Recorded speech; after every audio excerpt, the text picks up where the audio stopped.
everybody, it's Jason O'Phil, and I'm your gay geeker. And today I am bringing you part 3 of our countdown to Marvel's Captain America Civil War with my personal review for the third entry in the MCU universe, Iron Man 2, or as I like to call it, the really, really bad sequel. What happened?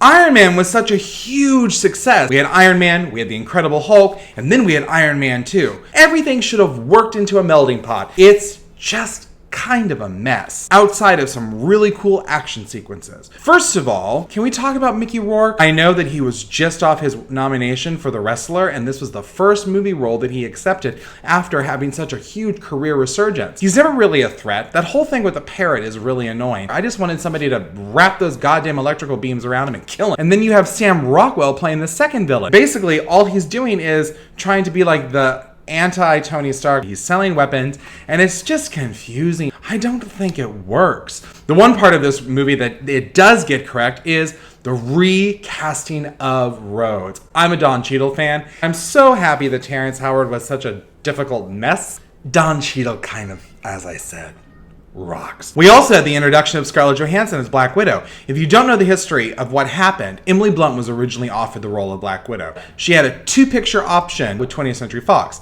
and they said, you are not going to be doing that movie. Instead, you're going to do Gulliver's Travels. I'm sure she wanted to fire her agent that day. You cannot surrender! Instead, we got Scarlett Johansson as Black Widow. Unfortunately, she's extremely underwritten and doesn't really come into her own until Joss Whedon took the reins with the Avengers. We all know Joss Whedon knows how to write women. Holla Buffy. Robert Downey Jr. is great as Tony Stark, and Gwyneth Paltrow is great as Pepper Potts. Once again, I'm not a huge fan of Gwyneth, but this is one of those few movie roles that she's done that I really like her as an actress. This would have been the perfect film to deal with his alcoholism, something that is a part of his character in the comics. I can see why the audiences of the world would not like that. I do think it adds an extra interesting element to Tony Stark and his inner struggle of having to be Iron Man. Tony Stark always seems to think that he's the only man in the room doing all the work. He's not the only man in the room, and he's not always doing all the work. I still think that action scene in Monte Carlo is pretty freaking amazing. It's a lot of fun and such a great introduction to Whiplash. And that last battle is also a really great introduction to how War Machine works.